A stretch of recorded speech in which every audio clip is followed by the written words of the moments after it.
হেলাতে জীবন কাটাইও না ভজ শ্রীকৃষ্ণ চরণ। হেলাতে জীবন কাটাইও না ভজ ভজ শ্রীকৃষ্ণ চরণ। ত্যাজি ভোগ আশা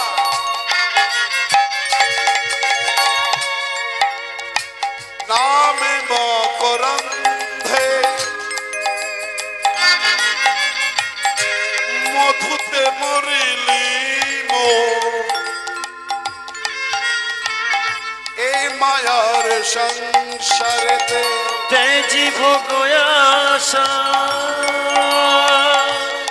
আস্তে বাবা ও মায়েরা, যে যত বড় ত্যাগী সে তত বড় যোগী, আর যে যত ভোগী সে তত বড় রোগী।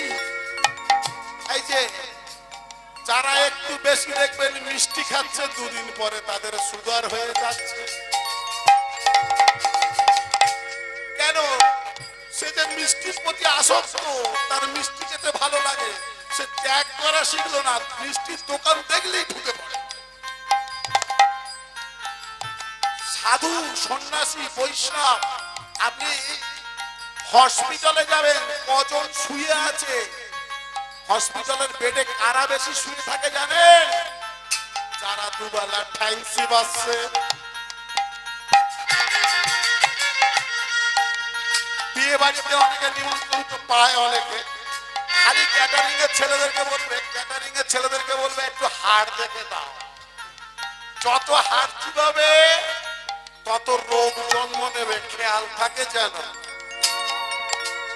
ত্যাজি ভোগ আশা নামে মকরন্ধে মধুতে মরিলি মো এ মায়ার সংসারেতে। তেজি ভোগ আশা নাম করন্দে মধু প্রেম দিলে মোর মায়াবী সংসারে। এই যে তোমাকেই বলি, তুমি যখন মায়ের গর্ভে ছিলে, তখন তুমি মায়ের গর্ভ থেকে পৃথিবীতে এসে তুমি যে কি খাবে তার চিন্তা কি তোমার মামার বাড়ির লোক করেছিল? না না, মায়ের গর্ভ থেকে আমরা পৃথিবীতে এসে আমাদের তো দাঁত থাকবে না, তাহলে শক্ত জিনিস খেতে পারবো না, আমরা আবার বেশি নরম জিনিসও খেতে পারবো না, তাহলে কি চাই? লিকুইড। আমার পরম দয়াল ভগবান আমাদের জন্য চিন্তা করলেন, জন্মের পূর্বে স্তনে পাঠিয়ে দিলেন কি অমৃত সম দুগ্ধ। আর সেই সন্তান আমরা একটু বড় হয়ে প্রাণী হত্যা করে আমরা খাওয়া শিখছি, মাছ কেটে খাচ্ছি, মুরগি কেটে খাচ্ছি, আরো ইত্যাদি প্রভৃতি প্রাণী হত্যা করে খাচ্ছি। পৃথিবীতে কি খাবারের অভাব আছে? পৃথিবীতে কি শাকসবজির অভাব আছে?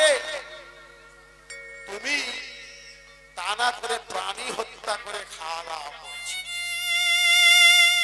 মনে রেখো, কাঁদালে কাঁদিতে হইবে, এ কথাটা মিথ্যা নহে। আজ তুমি একটা অবলা প্রাণী মুরগিকে কেটে হত্যা করে রন্ধন করে তুমি তার মাংস খাচ্ছ।